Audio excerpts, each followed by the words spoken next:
Hi friends, ఇదిగోండి చూసారా, ఇదే పాప చేపలు పంపారు అన్నాను కదా. ఇగో చేప ముక్కలు మ్యాగ్నేట్ చేశాను. ఉప్పు కారం పసుపు వేసి కలిపాను అనమాట. ఇదిగో ముక్కలు చూసారా, ఎంత పెద్ద పెద్ద చేప ముక్కలు, ఎంత పెద్ద పెద్ద ముక్కలు. ఇదిగోండి, ఇదిగో ఇలా పెట్టుకుంటే బాగుంటుంది కూర. చూసారా, చింతపండు నానబెట్టా. చింతపండు కొంచెం దగ్గరికి ఏమి వండుదామని, ఎక్కువ కాకుండా కర్రీ ఉంది కదా, బంగాళదుంప కర్రీ ఉంది కదా, మనకి సరిపోద్ది. ఇదిగో ఆయిల్ వేసానండి. ఇదిగో ఆయిల్ వేసా, ఇంకా ఆక పారింది, ఆయిల్ వేసా. ఇదిగో ఇందులో టమాటాలు, ఉల్లిపాయ, అల్లము, ఎల్లుల్లిపాయ వేసి మిక్సీ పెట్టాను. ఇదిగోండి గ్రేవీ వేస్తున్నాను. అది అట్లా రావాలి సౌండ్, చూసారు, అలాగా సరసరమని రావాలి. ఇది ఇలా వేగితే బాగుంటుంది. కొంచెం గమ్మున అయిపోద్ది అనమాట. టైం చాలా అయిపోయిందండి, పాపం భోజనానికి వచ్చేస్తారు. మా ఆయన గారికి చేపల కూర అంటే చాలా ఇష్టం. పాపం నా పాప పంపింది, మా పాప పంపారు చేపల కూర వండుకుంటానికి. సరే, ఏదైనా అంతే అండి, ఆడపిల్లల దారి ఆడపిల్ల. ఇక అబ్బో తొక్కమంటుంది. అలాగ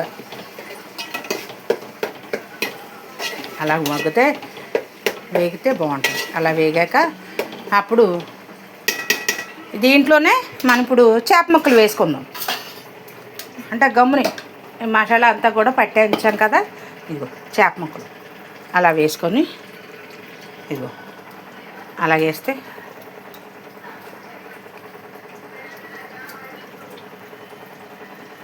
అది అలాగన్నమాట. తలకాయ చూడండి ఎంత ఉందో. ఇదిగో తలకాయ.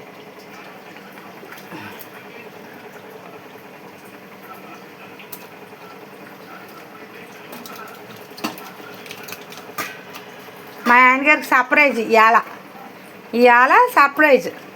పాపము బంగాళదుంప కూర వండమన్నారు కదా, పాపము పాప పంపారు చేపలు.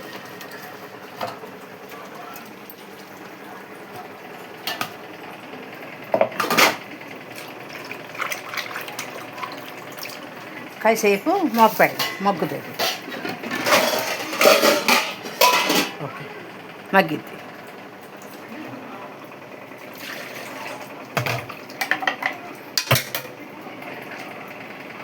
అయిపోయింది కదా కర్రీ, ఇంకా స్నానం చేసేద్దాం అనుకున్నాము.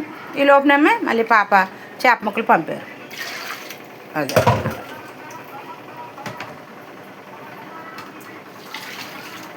ఈ నీళ్ళు సరిపోతాయి, ఈ పులుసుకి ఈ నీళ్ళు సరిపోతాయి. ఆ టమాటా గుజ్జుకి ఈ నీళ్ళకి సరిపోతాయి.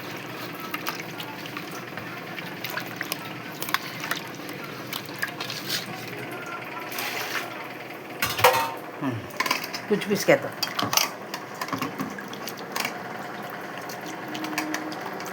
అలాగా పిసికి, చింతపండు ఎక్కువ వేయలేదండి. పులుపు నేను అస్సలు పులుపు తిన్నాను. నాకు హార్ట్ కంప్లైంట్ ఉంది కదా, పులుపు తింటే నాకు అరగదండి, అందుకని తిన్నాను. ఏదో ఒక ముక్క.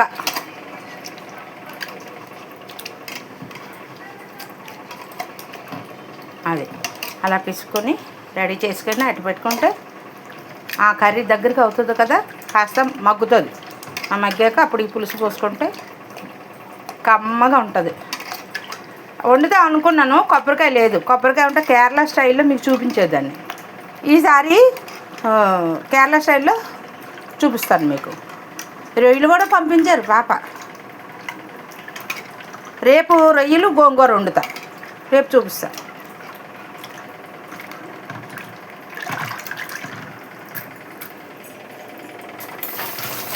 రొయ్యలు కొంటే గోంగూర రాదు, రొయ్యలు కొన్న రోజున గోంగూర రాదు, గోంగూర ఉన్న రోజు రొయ్యలు రావు. పాప అన్నింటినే పంపారు పాప. దేవుడు ఇచ్చిన కూతురు నాకు. చూసారా, చూసారా, ఏం అవదు. టమాటా పులుపుకి ముక్క బీసిపోతుంది, ఏమవుతుంది. చూసారా, కనబడుతుందా? అదనమాట. అలాగే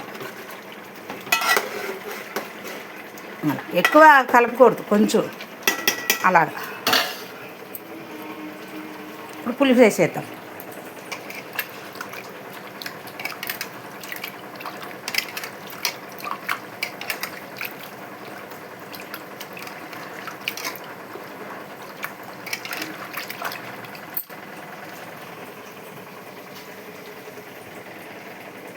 కారము సరిపోదేమో, కొంచెం కారం వేద్దాం.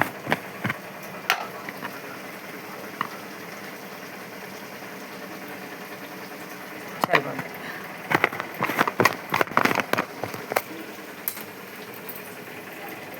పులుసు వేద్దాం. పులుసు వేస్తున్నాం చూడండి.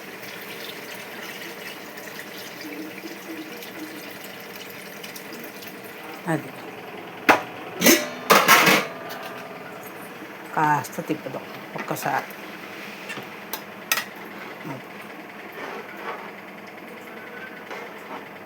ఇంకా తిప్పక్కర్లా, ఇంకా గరిటె పెట్టక్కర్లా. ఒక్కసారే గరిటె, మళ్ళీ పెట్టక్కర్లేదు. అది అలా అలా. ఇప్పుడు ఇందులో కొంచెం కొత్తిమీర దించినప్పుడు వేద్దాము. ఇప్పుడు ఇందులో కరివేపాకు, కొత్తిమీర అన్నీ ఇలా వేసేసుకుంటే బాగుంటుంది. ఉడికితే గమ్మగమ్మ వాసన వస్తుంది అన్నమాట. అదన్నమాట. అలా వేసుకొని కొంచెం పులుపు చూసుకొని వేసుకోవాలి సుమి. ఎక్కువైపోయింది అనుకో తెల్లేము. చూసారా? ఇలా ఇలా ఒక్కసారి ఉండండి ఫ్రెండ్స్.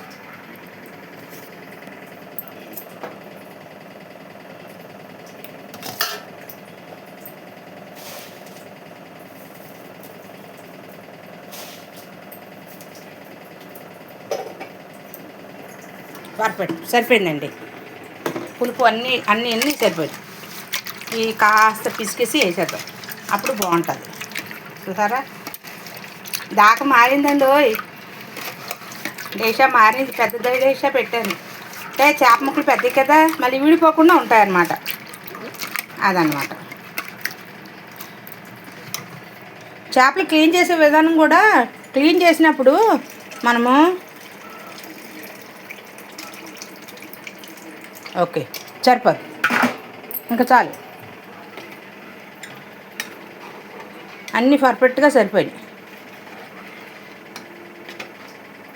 అయినా నేను ఒక్క సైడ్గా తిప్పుతున్నాను, చూసారు? మొత్తం తిప్పట్లా, ఇట్లాగా ఒక్కసారి ఇలాగా. అది ఇలా అలా అంటే ఆ ముక్కలు అన్నీ కూడా పులుసులోకి వెళ్తాయి, దగ్గరగా అవుతుంది. మనం ఇందాక రెడీ చేసుకున్నాం కదా మసాలా పొడి, అది వేద్దాం. కొంచెం మరిగాక అది వేద్దాం. ఇదిగో చూసారా, మసాలా పొడి రెడీ చేశా. రొయ్యలు కూడా చూపిస్తాను మీకు. పాపం పేరు రొయ్యలు. ఇదిగో రొయ్యలు అన్నాను, గోంగూరలోకి రొయ్యలమ్మ అన్న, వెంటనే పంపించారు. రేపు వండుకుందాం. గోంగూర పచ్చి రొయ్యలు రేపు వండుదాం.